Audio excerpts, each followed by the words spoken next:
colleagues in athletics who are around the room here, whether it was helping with the search process itself, the long hours and extra time that have come with this transition, setting up this space on the fly and everything that goes with today, or help with the Pitino family and getting them settled and the new staff members that have come along as well. It's been a whirlwind. It's been a lot over the last couple of weeks, but I need everyone to understand, just please understand how grateful I am to be able to work with each one of you. In introducing Richard, the turnaround at New Mexico has been impressive and really cemented Richard's credibility as a leader. While his head coaching philosophies and foundation were built really on the fly or on the job at FIU in Minnesota, things really came together for the last 4 years at New Mexico. Richard and his staff put together a program that won conference championships, went to multiple NCAA tournaments, and won games in the tournament. In talking with Richard, it's very clear he's hungry and incredibly competitive. Some of what fuels that drive is how he's been humbled. That was an important factor to me. How you handle adversity is really telling. And we all face challenges. Handled the right way, adversity makes you better. And that is what's happened with Richard. Richard has now been a Division I head coach at 4 schools, totaling 13 years. He's already notched 247 career wins. So this winning head coach is taking over a program that expects winning. Xavier basketball has a passionate, loyal, generous fan base. Xavier basketball has a track record of winning with 26 conference championships, 28 NCAA tournament appearances over the last 4 decades. And I'm very confident Xavier basketball will absolutely keep marching forward to new heights with Coach Pitino. I'm going to wrap up by going back to where I started. I made a reference to welcoming the Patinos to the Xavier family. Every person in this room has a family and a group of close friends. So with that, you know from time to time, families grow, circles expand. That's what's happening today. Our Xavier family is growing. We're adding the Pitino family and a new group of colleagues. So Richard, welcome to Xavier. Let's get to work. Everyone, please join me in welcoming the Sedler family men's basketball head coach, Richard Pitino.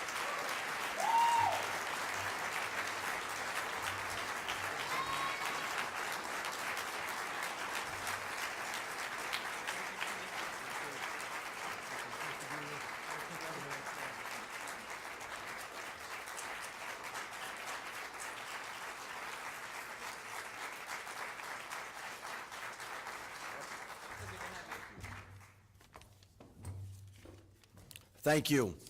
Unbelievable turnout. Really appreciate it. Certainly it's been a whirlwind, but so very, very grateful for this opportunity. I would like to thank, they're happy to be here because they don't have to go to school, but my kids, they want to extend the stay. But my beautiful daughter, Ava, Zoe, Jack, and my wife, Jill, they are everything to me. You guys will get to know them extremely well. They are a part of this program. Jack was the head ball boy. He takes that job more seriously than I do, but he's going to be bossing everybody around here very, very soon. So very appreciative to them. You know, certainly being a coach's son or daughter and a coach's wife, it is very, very challenging, as we all know. We all live and die with this. We all want to win championships, but there are some hard moments that go along with that. But they're very, very supportive. You know, this job is very important to me. The only thing that may be a little bit more important is my family. So very, very grateful for them in this journey. It means a lot. Greg Christopher, obviously he spoke. What an amazing athletic director. I was in a position where I did not need to leave New Mexico. Really, really loved it. And for me, more than anything, it was about the people that I was going to work with. And it took me about 5 minutes to realize that Greg is one of the, if not the best ADs in the country. And in order to do what we want to do, we've got to all work together. So I'm extremely appreciative. He asked me do you want to be the Xavier coach? And before he even said it, I said, yes, I do. Please give me a pen. I'm going to sign this contract. So very, very grateful. I mean, I've worked for him for about a couple days now, and just smart, bright, innovative, and he wants to win. So very, very grateful for that. Dr. Hanich, I mean, I had one phone call with you, and I was just blown away by your enthusiasm about this community and about Xavier. And I can see why this place is as special as it is, and a lot of it has to do with your leadership. So thank you so much, both of you, for believing in me. That I do not take that lightly. I want to say thank you. Greg talked about it. I'm the head coach at FIU. We have a really good year, and I get offered the Minnesota job at 30 years old, job in the Big Ten. We had some success. We weren't horrible by any means, but we did not have the consistent success that I dreamed of. And after 8 years, at about 38 years old, 37 years old, I was fired. And that was very humbling and very sobering. And I had no choice but to pick myself off the mat, acknowledge what I need to do better, and grow. And the greatest thing that ever happened to me was New Mexico, because they called me and offered me a job. I'd been there one time for a game in the Elite Eight. My dad beat West Virginia to go to the Final Four in the pit. So I took a leap of faith, and I would not be at a dream job like Xavier without the people at New Mexico. The fans, they treated my family so very well. The administration, whether it was Eddie Nunez, Fernando Lova, the new athletic director, they believed in me. Garnett Stokes, our president, believed in me. And I learned, in order to succeed at the highest level, you cannot do it alone.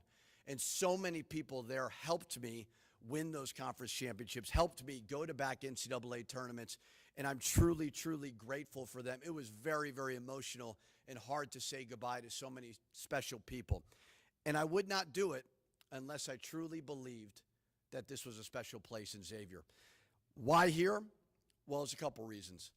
I am not to bring up other schools in our league, but I went to Providence College. And I drive around this campus and I walk around this campus and I see a lot of people that looked like me at that age, going through college in a similar type campus experience. So the fit was perfect for me. I wanted to be at a basketball school. The landscape is substantially changing right now in front of our eyes. And I truly felt like the Big East is going to be at the forefront after all of these things happen in April 7th and so on, to where we're going to be competing for championships and we're going to have a lot of resources that others are going to be fighting for. So I always felt like if we could get to a basketball school, it's not that I'm greedy and don't want to share, I would certainly want to do that. I want it to be in an amazing city. An amazing city. Cincinnati is a place that I have spent a lot of time in. I lived in Louisville for a long time, lived in Lexington for a long time. We would come up here all the time, whether it's for Reds games, Bengals games. I've experienced many games in this building, and it's just an unbelievable, supportive community. And then I want it to be in the Big East. The Big East Conference is the premier basketball conference in all of college basketball. Like-minded institutions, all about academics certainly, but basketball is always at the forefront of it. And I've been in this building, and I can tell you it is a special home court advantage. Xavier fans, certainly we have a small community of about 6,000 students, but I know about that student section of over 1,000 students. I've seen students camp out. I've been a part of it, unfortunately, on the opposing side of it, but wow, is it special. And you're going to be a part of this success. You are going to get to know me. You're going to get to know my family. You're going to get to know our players. Every time we play, hopefully we win, but you are going to know that we truly appreciate you, and we're not going to take you for granted. If we want to elevate this program who's already had amazing success, we're going to do it with this community, with this base, with these students. So thank you, guys. I cannot wait for you to be a part of it. We're going to, got to get a team first. I only have 2 players right now. So once I get a team, you will be invited to a lot of the things that we have to offer. But we got to put together a team first. Former players, so many good players that have played here and had amazing careers, whether it's at Xavier or professionally.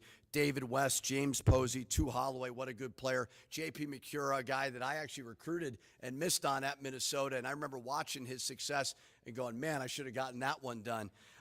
So many to name, but I want you guys to understand, I cannot wait to meet you. Hopefully, if you're in this community, please come by and see us, as well as, wherever you are.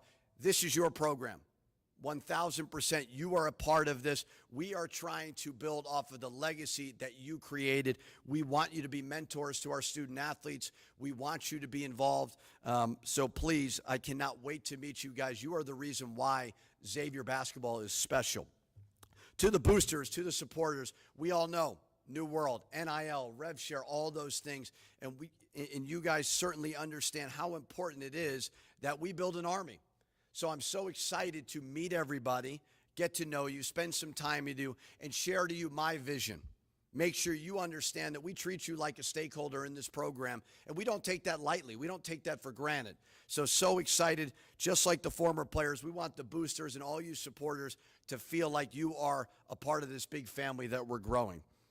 To the Cintas Center, I was very, very lucky the last 4 years to coach in an iconic building in the Pit with great fan support. I would not have taken this job if I had not experienced in 2010 Florida coming here and seeing that environment, seeing how special this is to pack the place. Doesn't matter if it's a Wednesday versus a non-conference opponent. Certainly we know how important the crosstown shootout is. I know that it's important to you guys, and I value that, and we will be ready to go. Or in the Big East. There's no more special building than the Cintas Center. And not only when it's filled, but how beautiful is it? I mean, it's unbelievable just the space that we have for our guys, everything under one roof. So very, very grateful to everybody who keeps it clean, who has contributed to building such an amazing, amazing home court advantage. People ask me all the time, and it took me a while to figure it out, what's the formula to success? And I think early on, everybody keeps asking me, well, how have you grown? How have you learned? You can't do it alone. The formula to success is you've got to get everybody on that bus going in the right direction. And the first thing you've got to do, and certainly you guys will all meet them, and we'll announce very, very soon, but you got to hire a right staff. And what does that mean, hiring the right staff? Well, it means that they're in alignment with the university, they're in alignment with the basketball program, the athletic department, to understand what we're all trying to do together. So I've worked very, very hard, and you'll meet them, to put together what I believe is one of the best staffs in the country. A lot of them came with me from New Mexico. And without getting into specifics, why was that important? Because they helped me get my dream job.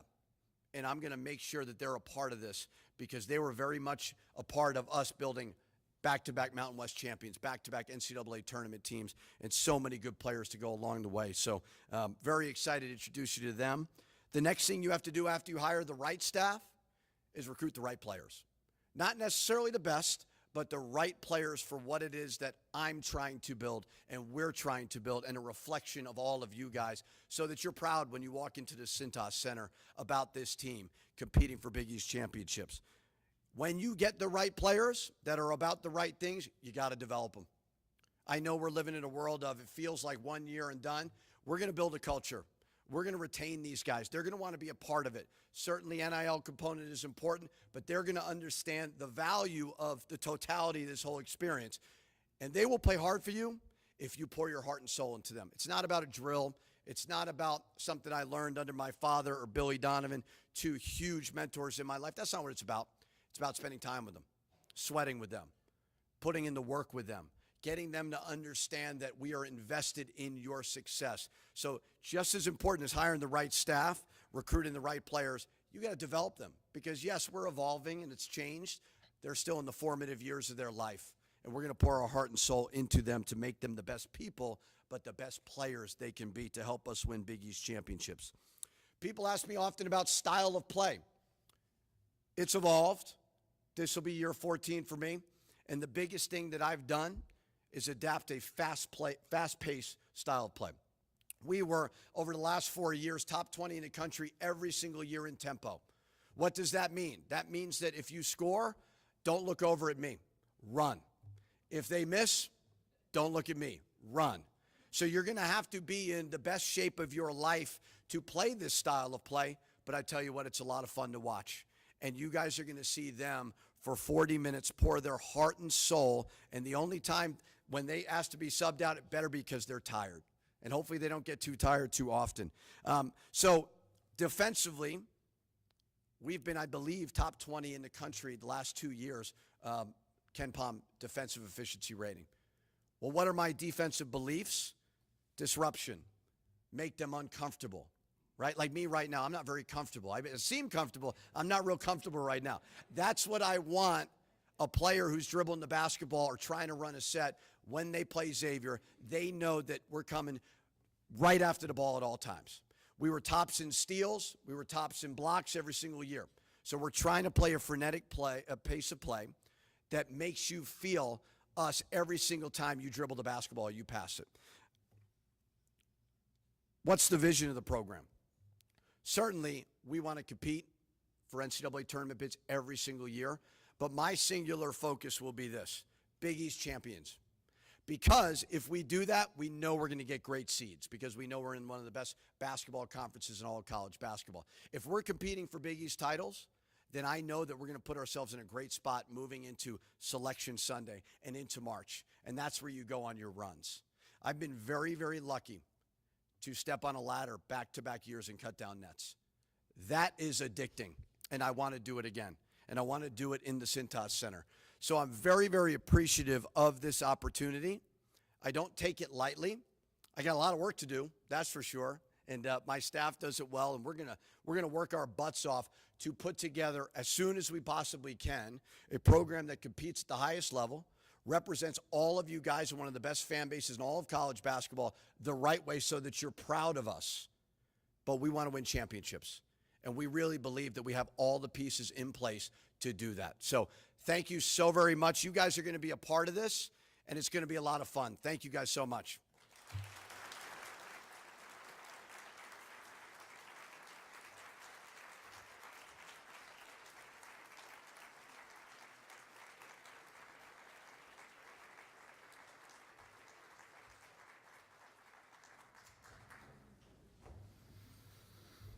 Thank you, Coach. Really excited to get to work alongside you and your staff. A couple housekeeping notes as we wrap up. For those of you watching our live stream, we'll take an intermission of about 20 minutes before resuming with a question and answer session with Coach Pitino.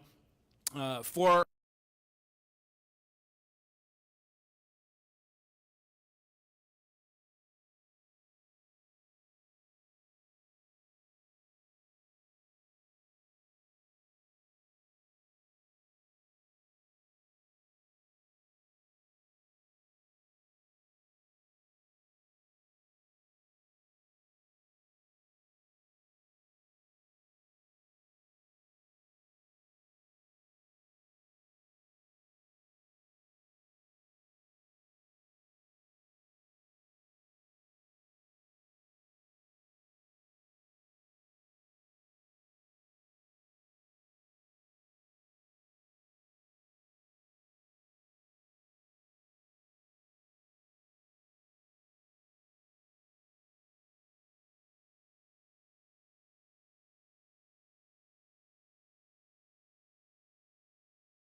Sure. Yeah, go ahead.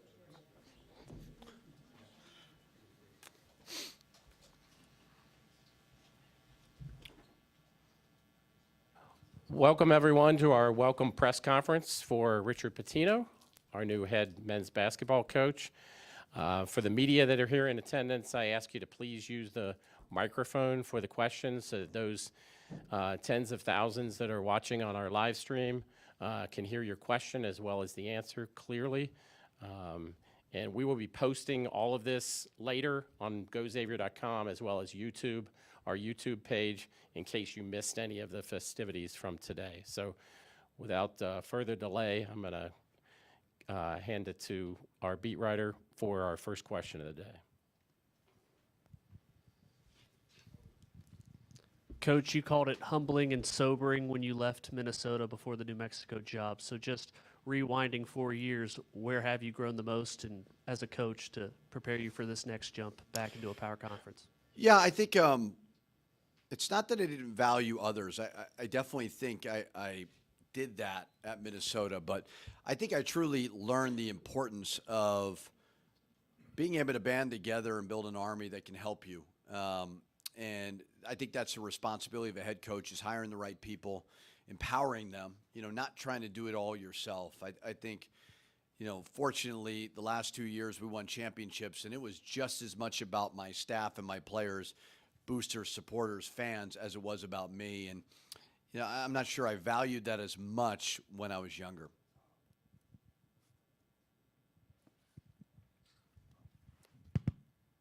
Coach, during that address upstairs, you told the alumni and friends of the program that it's not about recruiting the best player, but the right player, and then building the program around them, developing them. I was wondering if you could expand upon that and kind of explain what exactly you meant by that. Well, there's a million different ways to do this. You could play fast, you could play slow, you could play zone, you could press, you could play a 1-3-1, you could slow the ball up. There's so many different ways to win. I think it's very, very important that my staff has clarity of what exactly I'm looking for, because the goal is to win. The goal is to win championships. And for me, if I want to play fast, if I want to disrupt defensively, if I want to make conditioning be a huge factor in the game, I need to recruit people who can do that. So I think the biggest job for me is to make sure everybody that works for me understands what I'm looking for. And I think specifically as it pertains to recruits, it's changed. We know that. I mean, guys are not staying as long anymore at one place. Retention will be very, very important for us, but we got to recruit a roster first in order to do that. But I like size and skill, interchangeable parts at a lot of different positions. I like guys who could shoot the basketball. I like guys that are unselfish. And although, it's changed, I still want guys who want to win. And they're coming here because they're going to pour their heart and soul into that. And you learn that by asking the right questions through the recruiting process. Coach, we heard you say that Xavier was the perfect fit for you. What was Xavier looking for in a new head coach? Why did you think you were the right fit for them? Yeah, I mean, it happened so fast. Fortunately, I had, some other schools that inquired. And, I really wanted to focus on trying to advance in the NCAA tournament and win a championship. We were able to do that. But I just didn't know what the future held. And we started to get towards the end of this carousel. And I met Greg. And, Xavier was one where I thought they always seem to go in the family, right? And so I didn't know if that would be an option. But when Greg reached out to me, it always works out this way. You may have a list of some jobs you may think you may get a call on, and then out of nowhere comes one where you're like, wow, this would be amazing. And that was Xavier. I think Greg really liked my path. He may be a little bit crazy, but he liked that I failed a little bit at Minnesota and the way that I responded. And I think he thinks I'm ready, and I don't take that for granted. And as I said before, it was going to have to be about the right fit to leave a place in New Mexico that was so very, very good to me and my family. This might be difficult to answer right now, but Xavier's been a very good basketball program, but I think there's been some concerns about NIL. Can they compete in this world at a high level for championships? How do you address that? How do you approach that? How can you creatively approach that in this world? Well, we're at a position of strength. And when I was evaluating this move, I love football, love it. And I don't want it to be all about just one program, but certainly when that House settlement passes, which I assume it will, it's going to change a lot for everybody. And I truly believe that the Big East is going to be in a huge position of strength moving forward. So that's big in itself. The next thing I have to do is first I got to recruit some players, but then I got to get out in the community and meet our stakeholders, explain to them my vision. You can't just say we need money. Like, you got to tell them why you want to invest in Xavier basketball. So it's no different than anything else. I mean, we've got so much great support. Show them the return on their investment. Make sure we bring in the right people to make them proud and win. And when you do that, it's just amazing how many more opportunities that you get. So I'm up for the challenge. I've had a lot of success in the NIL portal world, and it's just all about making sure that you endear yourself to the right people and get them to understand that they truly are appreciated, and this is what we're going to do with their support. I'll go for one more, and I'll pass it along. I did want to ask you as well, just I'm sure you've been asked this every step along the way, but your dad, what is one thing you would say you've learned, maybe the most important thing you've learned from him? I'm assuming you're meaning basketball because nobody ever cares about Yes. the father part, so I'll give you basketball. Basketball. I do have Basketball a mom, works. too, and nobody ever Basketball wants works. to know about her. But I would say just we're both bad golfers. You would think it's Sunday at the Masters when we play. He's so very competitive. And that would be the singular thing that I've learned is just to get everybody to scratch and claw and band together to get a win and then to do it again. That would be the biggest thing I've taken from him. There's no better, fiercer competitor. And I can't wait for him to see all this, but I know it's going to be very, very hard to beat him.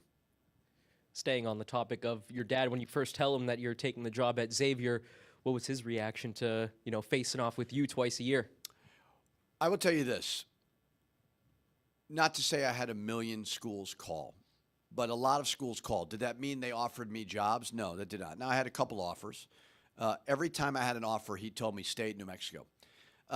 He saw the way the community embraced me in Albuquerque. He saw how much we were winning, and he saw how happy I was. When Xavier called, he changed his tune. I think that the fit is really good. As I said before, I walk around this campus, I feel like I'm back in college.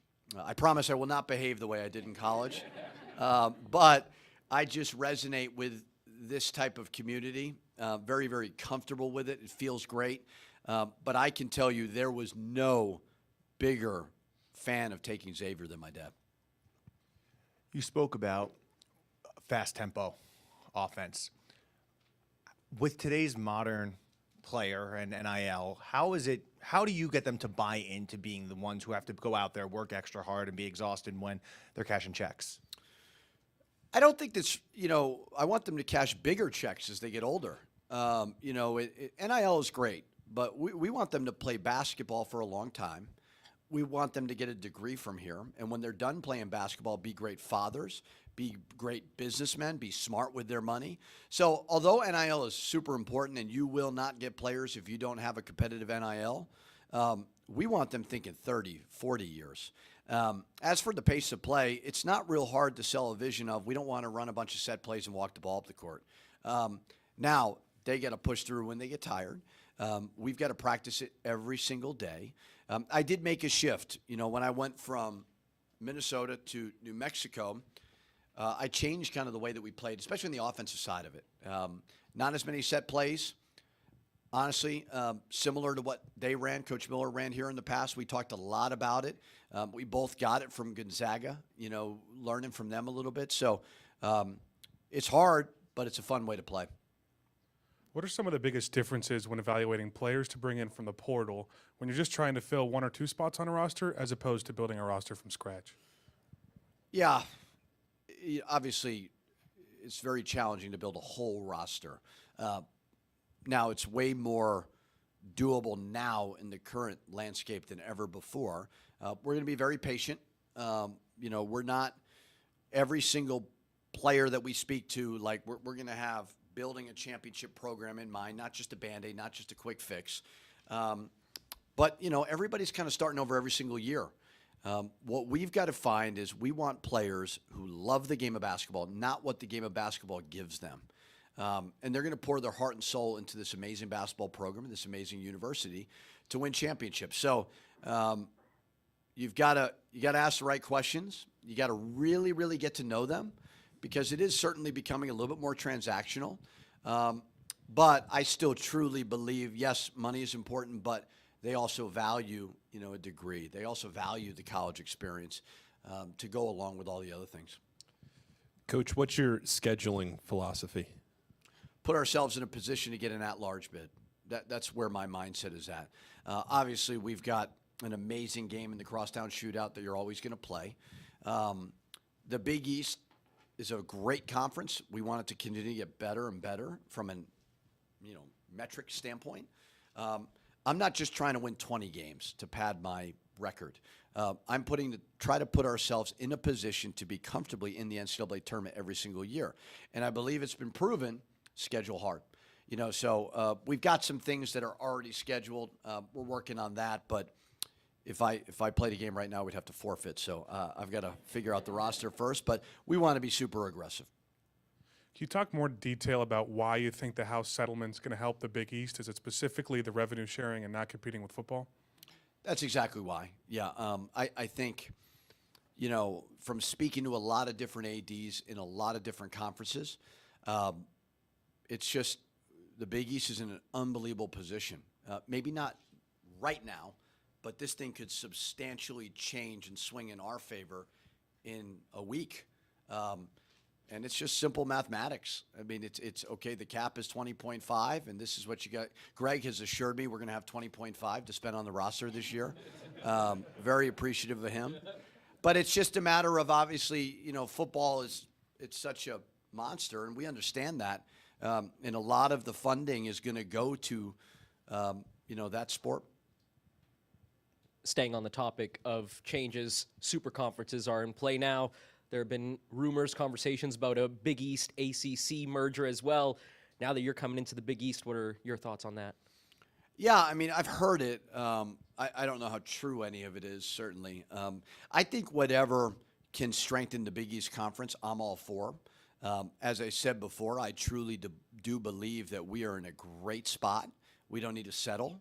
But you're seeing more and more that, people are branching away and building these super conferences. So I don't know Val extremely well, but I do know that she wants to be very, very aggressive in all this realignment stuff moving forward.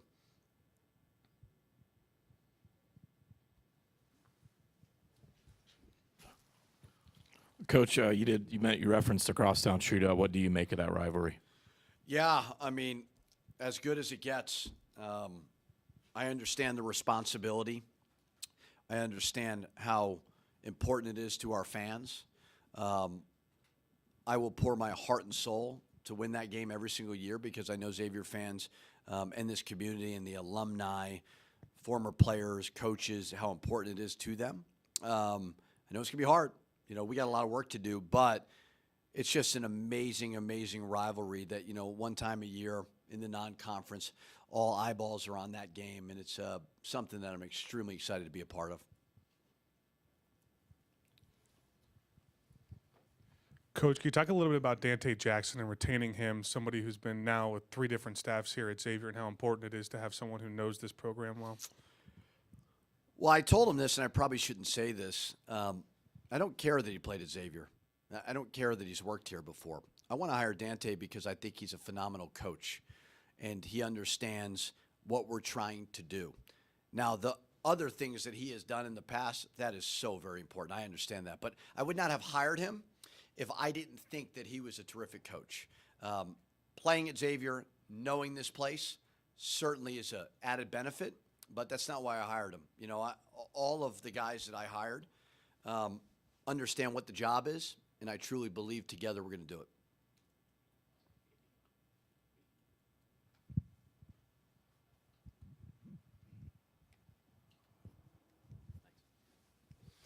Yeah, Coach, as you mentioned in your intro, obviously you're no stranger to playing in front of really, really incredible crowds and incredible home court, advantages. What kind of difference have you seen in your time over, a couple different schools, and what that home court advantage does for your team? And then how does your style of play kind of feed off that? And also, how do you kind of help produce a lot of the energy that can be brought to those crowds? Yeah, I would not have left New Mexico unless it was for a place that played in front of amazing fans. That was something special for me to coach in an iconic building like the Pit. And I was not going to go to a place unless they really, really cared about college basketball. It is an advantage. How much of an advantage, I don't know. But I do know there is nothing more special than walking out of a locker room and seeing 10,000 people, pouring their heart and soul into helping you. So, what do I do to help? I'm going to do my very best to get to know the people who come to our games. I think they're going to see what we're all about. They're going to understand that I want to represent them in a first-class manner. Our players are going to play extremely hard. That is something that our fans deserve. And you will not win if you don't play hard in this conference. So You know, we're gonna work our butts off over the next couple months to put together a team and a program that reflects this amazing fan base.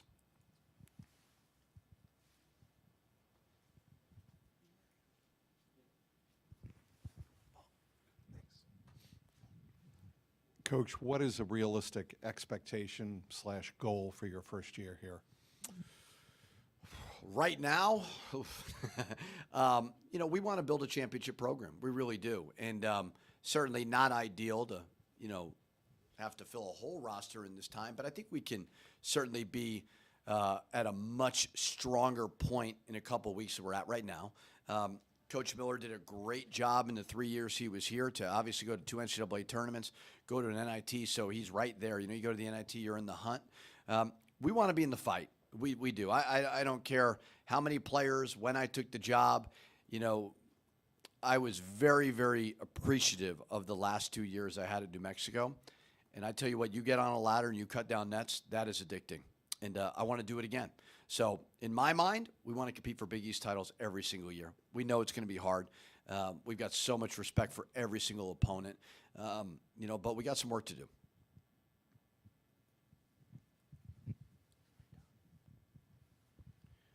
Coach, thanks for your time, and I want to thank Xavier Nation and the media that came out today, but also the tens of thousands that joined us on the live